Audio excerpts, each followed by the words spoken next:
చైత్ర గారు వెళ్ళమంటారా? వెయిట్ చే. ఎప్పటిదాకా? ఈవినింగ్ దాకా. ఏ ప్రాబ్లమా? పడుకుంటాను, ఇక్కడే పడుకుంటాను. మీకేమైనా ప్రాబ్లమా? ఆర్గానిక్ ప్రొడక్ట్స్కి ఇండియాలోనే కాదు ఫారిన్ మార్కెట్స్లో కూడా మంచి డిమాండ్ ఉంది. మన కంపెనీ కూడా ఎక్స్పోర్ట్ స్టార్ట్ చేస్తే బాగుంటుందని నా అభిప్రాయం సార్. నువ్వేమంటావు చైత్ర? మీరు కంపెనీ స్టార్ట్ చేసింది ఇక్కడ రైతుల కోసం, ఈ నేల కోసం సార్. ఇప్పుడు ఎక్స్పోర్ట్ స్టార్ట్ చేస్తే మన బిజినెస్ ఎక్స్పాండ్ అవుతుంది, కానీ బిజినెస్ గానే మిగిలిపోతుందేమో అనిపిస్తుంది సార్. ఎక్స్పోర్ట్ స్టార్ట్ చేస్తే రైతులకు ఇంకా మంచి రేట్ ఇవ్వచ్చు కదా సార్. రైతులకి మంచి రేట్ ఇవ్వడం ఎంత ముఖ్యమో ఇక్కడ జనాలకి మంచి ఆహారం ఇవ్వడం కూడా అంతే ముఖ్యం. ఎగ్జాక్ట్లీ సార్, మా మనసులో ఉన్నదే మీరు చెప్పారు. Thank you.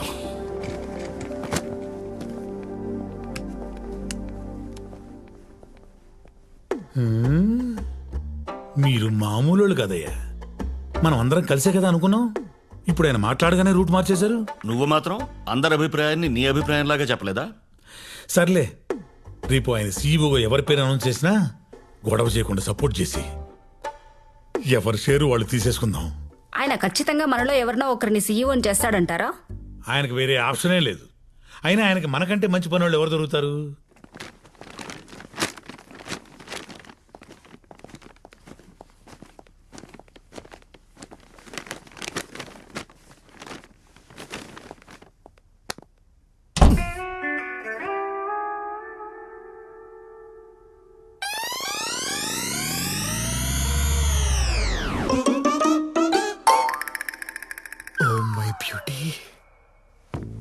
పిలిచారా సార్? లేదే. Okay sir. ఎలాగో వచ్చావు కదా, బాటిల్ ఓపెన్ చేయి. భలే తీసావే. మందు బాగా అలవాటా? అయ్యో అదేం లేదండి, అప్పుడప్పుడు డిగ్రీలో ఫెయిల్ అయ్యాననే బాధలో తాగుతుంటాను. అదేంటో సార్, ఈ మధ్య నా బాధ రోజు వచ్చేస్తుంది. డిగ్రీలో ఫెయిల్ అయితే బాధపడకూడదు భీష్మ, లైఫ్లో ఫెయిల్ అయితే బాధపడాలి. రా కూర్చో. అయ్యో మీ ముందా? రోజు కారులో నా పక్కనే కూర్చుంటావు కదా. లాజిక్కే సార్, లాజిక్కే. కూర్చో.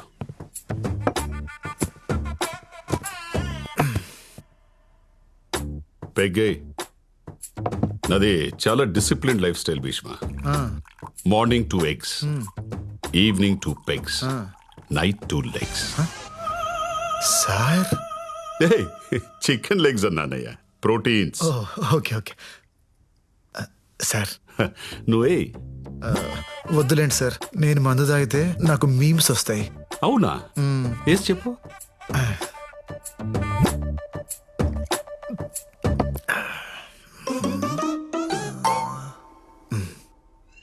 కింద పైన ఊపు, మా ఏసీపీ సార్ తోపు.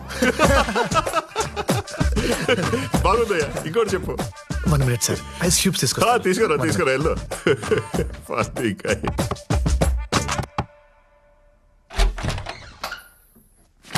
చైత్ర గారు, నాన్నగారు ఐస్ క్యూబ్స్ అడిగారండి. ఎక్కడున్నాయి? నా జేబులో ఉన్నాయి, దా తీసుకో. జేబు? ఏ జేబు? రేయ్, ఐస్ క్యూబ్స్ ఎక్కడ ఉంటారా? ఫ్రిడ్జ్ లో కదా. Hello,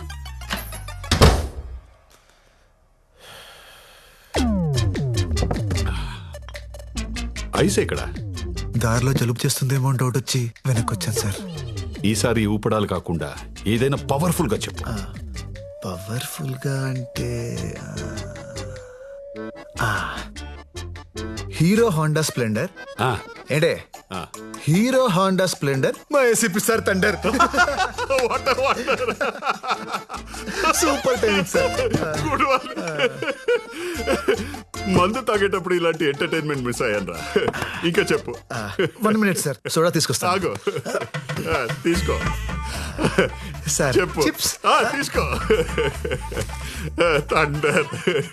sir. పికిల్. నువ్వు వెళ్ళడానికి డిసైడ్ అయ్యావు కదా, దొంగ. హలో. ఓకే. మరేమో ఏంటి? నాన్నగారు మందులోకి పికిల్ కావాలన్నారు. ఎక్కడ అని. ఏంట్రా నీ ప్రాబ్లము? సారే అడిగారు. నాన్న ఐస్ క్యూబ్స్ వాడరు, పిక్కలు తినరు. ఇంకొకసారి ఆయన పేరు చెప్పి డిస్టర్బ్ చేస్తే గన్ నోట్లో పెట్టి కాల్ చేస్తా. నీ లవ్ స్టోరీ ఎంతవరకు వచ్చిందిరా? ఖచ్చితంగా ఒకే అయిపోతుందన్న. కానీ పాపం ఆ జేపీ అంకుల్ పరిస్థితి తలుచుకుంటేనే జాలేస్తుంది. జేపియా? వాడికేమైంది? నన్ను ఏసీపీ దగ్గర జాయిన్ చేశాడు కదా, ఆయన కూతురే నాన్న ఈ అమ్మాయి. నైస్.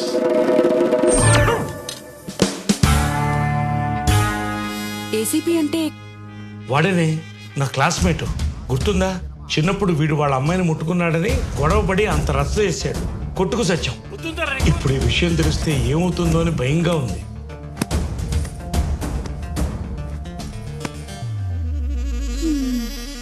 భూమి గుండ్రంగా తిరిగినట్టు వీడేంటండి తిరిగి తిరిగి మళ్ళీ మొదటి అమ్మాయి దగ్గరికే వచ్చాగాడు? అసలు వీడిని అనాలే, వద్దు అంటుంటే తీసుకెళ్ళి ఆ దేవాగడి దగ్గర పెట్టాడు. ఒరేయ్, కూల్గా ఏం జరిగింది చెప్పరా? వీడు దేవాగడి కూతుర్ని లవ్ చేస్తున్నాడు రా.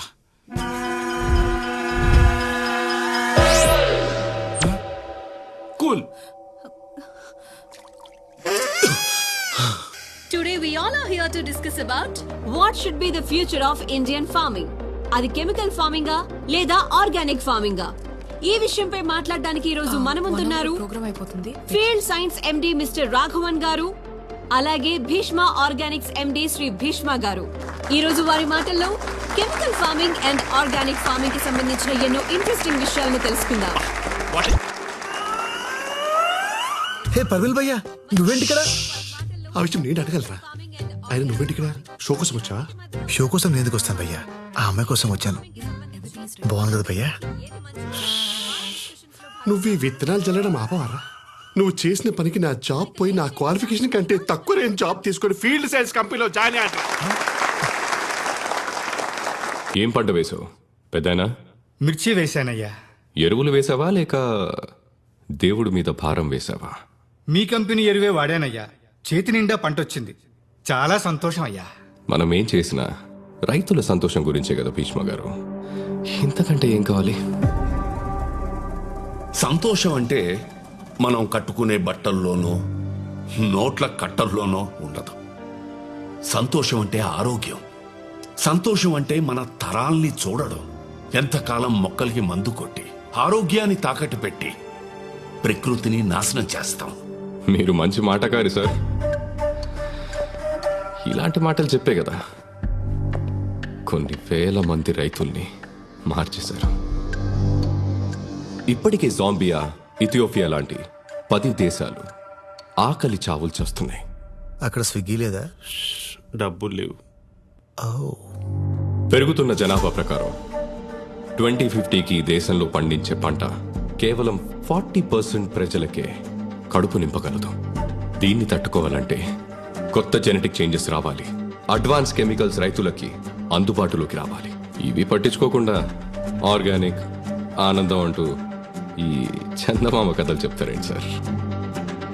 ఆర్గానిక్ ఫార్మింగ్ అనేది పాత పద్ధతి, మీకులా పాత పద్ధతి. అసలు sir sir sir sir sir మీరు మీ కంపెనీ వాళ్ళు తప్ప, నేను చెప్పింది తప్పని ఇక్కడున్న ఒక్కళ్ళని మాట్లాడమనండి.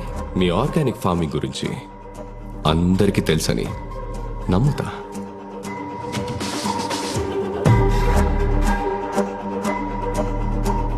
భయ్యా, ఇప్పుడు ఆ అమ్మాయిని ఇంప్రెస్ చేయాలంటే ఏం చేయాలి? నువ్వు మాట్లాడరా? నువ్వు మాట్లాడితే నా స్టేటస్ పడిపోయింది. అమ్మాయి పడదా? సార్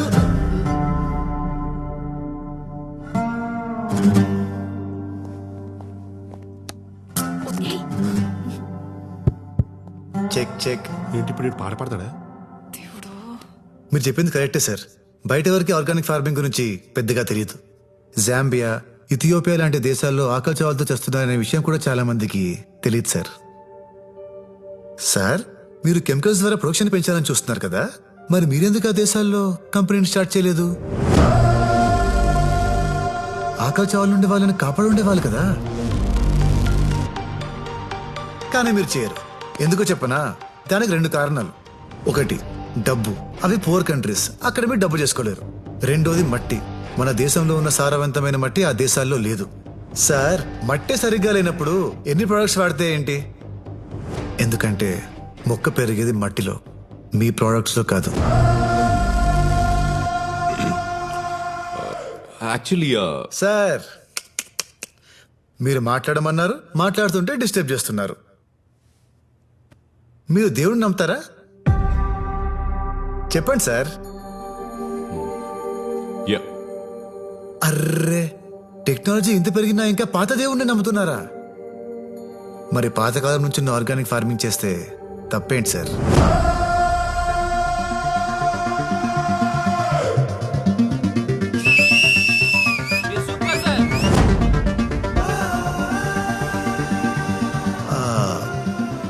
మన వేదాల్లో, మనుస్మృతి లాంటి గ్రంథాల్లో బీడు భూమిని కూడా బంగారంలా మార్చగల ఆర్గానిక్ ఫార్మింగ్ గురించి అప్పుడే రాశారు. Yeah, it's true.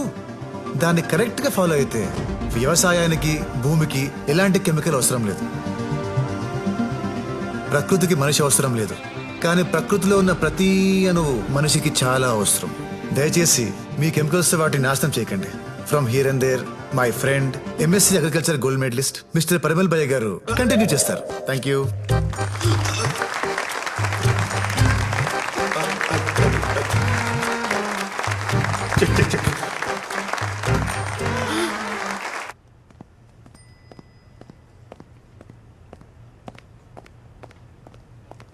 భీష్మ, ఆ నీకు ఆర్గానిక్ ఫార్మింగ్ గురించి ఎలా తెలుసు? ఆ రోజు మీరు బుక్స్ ఇచ్చారు కదా, సో చదివేశాను. అన్ని బుక్స్ చదివావా? దేనికి? అంటే మీకు ఆ సబ్జెక్ట్ ఇష్టమని. ఓ, నాకు ఇష్టం కాబట్టి నన్ను ఇంప్రెస్ చేయడానికి నేర్చుకున్నా, అంతేనా? అయ్యో, అలా ఏం లేదండి. లవ్ చేస్తున్నావా? అయ్యో, అలాంటిదేం లేదండి. ఏదో ఆ సబ్జెక్ట్ మీకు ఇష్టమని నేనేదో. సర్లేండి, నేను కిందుంటాను, మీరు వచ్చేయండి. I love you.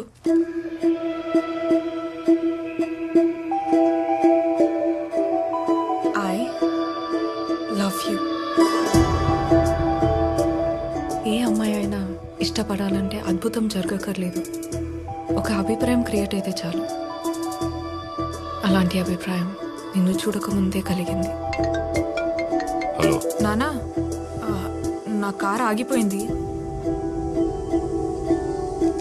హైదరాబాద్ లో యూత్ చాలా చెడిపోయారు సార్, నలుగురు ఫ్రెండ్స్ దమ్మేస్తూ మాట్లాడుకున్నంత మాత్రాన వాళ్ళు ఖాళీగా ఉన్నారు, కసిగా లేరు అంటే ఎలా సార్? వాళ్ళల్లో ఎప్పుడు ఎవడు ఏమవుతాడో ఎవడికి తెలుసు. టీలు ఇచ్చేటప్పుడు మోడీ గారిని కూడా చాలా చీప్ గానే చూస్తుంటారు కదా సార్. అప్పుడు అర్థమైంది నాన్నతో మాట్లాడింది నువ్వని. ఆ క్షణం నుంచి ప్రతి క్షణం నీ కంపెనీని ఎంజాయ్ చేస్తూనే ఉన్నాను. నా కోసం 10 మందిని కొట్టా. 20 రోజులు మా నాన్న దగ్గర ఉన్నావు. 30 నిమిషాల్లో నీకు తెలియని సబ్జెక్ట్ నేర్చుకుని మాట్లాడా. ఏ అమ్మాయి అయినా తను అడిగింది చేసేవాడి లైఫ్లోకి వస్తే హ్యాపీగా ఫీల్ అవుతుంది. కానీ తన కోసం ఏదైనా చేసి నీలాంటి వస్తే అదృష్టంగా ఫీల్ అవుతుంది. I love you.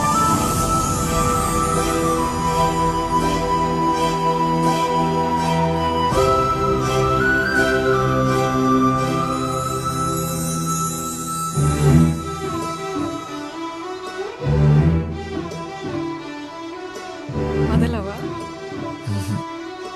Life long వదలను.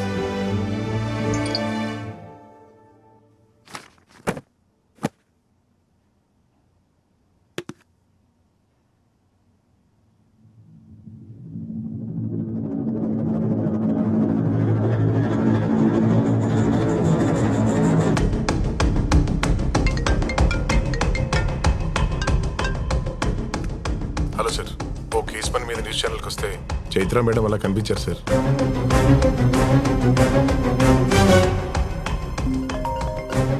వీడు ఫోన్ చేస్తాడేంటి?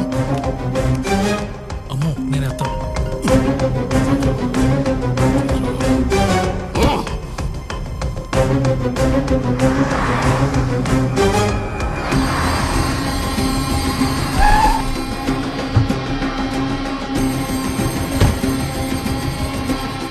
జేపీ ఎక్కడ? ఆనంద్ గారు వాళ్ళ ఇంట్లో ఉన్నారండి. ఏంట్రాడు మళ్ళీ ఫోన్ చేయలేదా? 2 సార్లు ఫోన్ ఎత్తనప్పుడు బుద్ధున్నాడు వాడు, 3వసారి చేయడు. సార్ నేను వెళ్తా.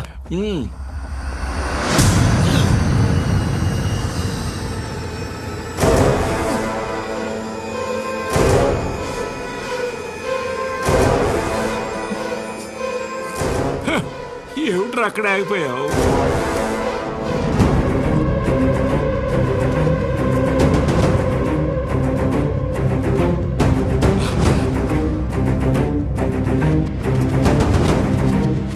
చైత్ర ఓకే అయిపోయిందమ్మా, వాళ్ళ నాన్నని ఎలా మేనేజ్ చేయాలో వరకు.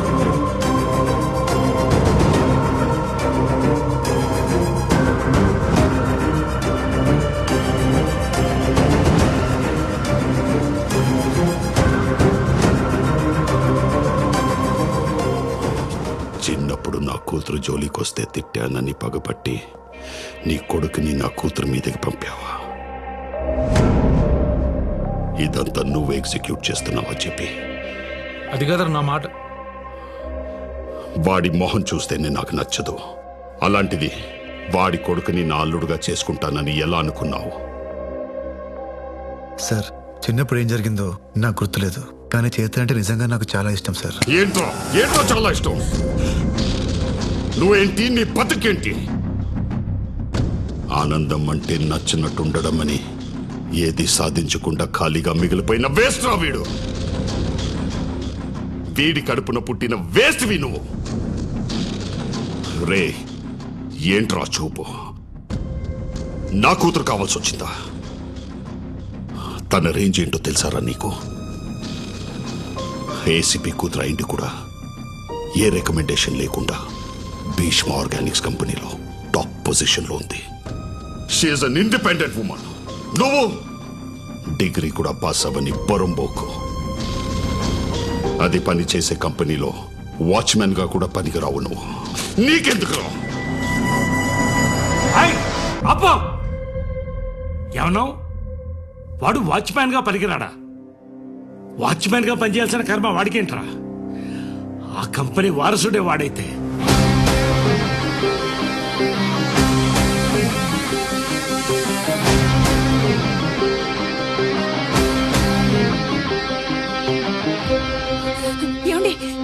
ఊరుకోవే. వాడికి మాట్లాడకుండా పెంచుతానని పెద్ద ఆయనకి మాట ఇచ్చాను. ఈ రోజు ఎవడో వచ్చి ఏదేదో మాట్లాడుతుంటే నేను ఊరుకోలేను. ఏంటి వాడి బతుకెంత? నీ కూతురు ఆఫ్టర్ ఆల్ ఆ కంపెనీలో ఉద్యోగం చేస్తున్నందుకు అంత గర్వంగా ఫీల్ అయిపోతున్నావే? ఆ కంపెనీకి కాబోయే సీఈఓ రావాడు.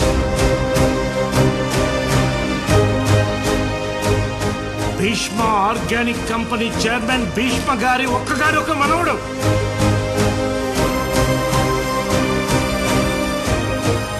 ఆయన 1000 కోట్ల ఆస్తికి అధిపతి అతను.